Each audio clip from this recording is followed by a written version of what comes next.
I'm Jeff Bezos. Jeff who? The world's first ever person to amass a $200 billion fortune. You can choose a life of ease and comfort, or you can choose a life of service and adventure. Which one of those, when you're 90 years old, are you going to be more proud of? It's easy to have ideas. It's very hard to turn an idea into a successful product. There are a lot of steps in between, and it takes persistence, relentlessness. So I always tell people who are, who think they want to be entrepreneurs, you need a combination of stubborn relentlessness and flexibility. And you have to know when to be which. And basically, you need to be stubborn on your vision, because otherwise it'll be too easy to give up. But you need to be very flexible on the details, because as you go along pursuing your vision, you'll find that some of your preconceptions were wrong, and you're going to need to be able to change those things. So I think taking an idea successfully all the way to the market and turning it into a real product that people care about and that really improves people's lives is a lot of hard work. If I were a young college student today, I would be very interested in biotechnology. I think biotechnology is just a fascinating arena that probably in the next 10 or 20 years is going to be a golden age of biotech. One of the golden ages that's happening right now before our eyes is also artificial intelligence and machine learning. So that's another arena that I would be very interested in. It's very important for entrepreneurs to be realistic. And so if you believe on that first day while you're writing the business plan that there's a 70% chance that the whole thing will fail, and then that kind of relieves the pressure of self-doubt. I mean, it's sort of like, I don't have any doubt about whether we're going to fail. That's the likely outcome. And it just is, and to pretend that it's not will lead you to do strange and unnatural things. So and what you do with those early investment dollars, so if you have $300,000 and then you have $1 million, what you do with those early precious capital resources is you go about systematically trying to eliminate risk. So you pick whatever you think the biggest problems are, and you try to eliminate them one at a time. And that's how small companies get a little bit bigger and then a little bit bigger and a little bit bigger, until finally, at a certain stage, you reach a transition where the company has more control over its future destiny. This is very important for anybody who's going to start a company or market an invention to understand, is that brands for companies are like reputations for people. And reputations are hard-earned and easily lost. So the most important intellectual property that a company can have is, for us, it's Amazon. It's that name, but what it stands for. We've worked very hard to earn trust. You can't ask for trust. You just have to do it the hard way, one step at a time. You make a promise and then fulfill the promise. You say, we'll deliver this to you, tomorrow, and then you actually deliver it tomorrow. And if you do that over and over again, then ultimately you can instill your company's name with a reputation. And that's, I think, sometimes people talk about brands in this very amorphous way, but for me, I like to think of it as a person. And what is the reputation that that person has, and how have they earned that reputation? Everything I've ever done has started small.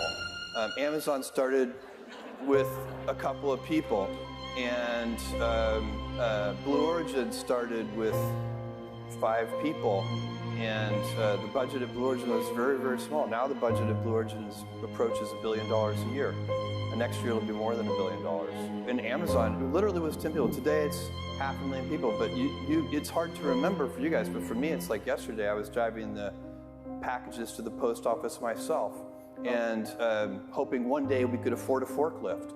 And so for me, I've seen small things get big, and it's part of this day one mentality. I like treating things as if they're small. Amazon, even though it is a large company, I wanted to have the heart and spirit of a small one. I often tell people that I work with, if you can get, because people people have very high standards for how they want their work life to be. And I said, look, if you can get your work life to be where you enjoy half of it, that is a home. That is amazing, because very few people ever achieve that. Because the truth is, everything comes with overhead. That's reality. Everything comes with pieces that you don't like. You could be a Supreme Court justice, and there's still going to be pieces of your job you don't like. You can be a university professor, and it's still going to be, you have to go to committee meetings, and you have to do things. You know, every job comes with pieces you don't like. And we need to say, that's just how, that's part of it. And not resent those pieces, or try not to, but also try to minimize them. The stress primarily comes from not taking action over something that you can have some control over. So if I find that some particular thing is causing me to have stress, that's a warning flag for me. What it means is there's something that I haven't completely identified, perhaps in my conscious mind, that is bothering me, and I haven't yet taken any action on it. I find as soon as I identify it and make the first phone call or send off the first email message or whatever it is that we're going to do to start to address that situation, even if it's not solved, the mere fact that we're addressing it dramatically reduces any stress that might come from it. So stress comes from ignoring things that you shouldn't be ignoring, I think in large part. So stress doesn't come, people get stress wrong all the time, in my opinion. Stress doesn't come from hard work, for example. You know, you can be working incredibly hard and loving it. And likewise, you can be out of work and incredibly stressed over that. So, and likewise, if you kind of use that as an analogy for what I was just talking about, if you're out of work, but you're going through, a disciplined approach of, a series of job interviews and so on, and working to remedy that situation, you're going to be a lot less stressed than if you're just worrying about it and doing nothing. A young person should find something that they're passionate about to do. And that's not going to surprise anyone. It's a clear thing to do. It's very hard. If you don't love your work, you're never going to be great at it. And I think people don't dislike hard work.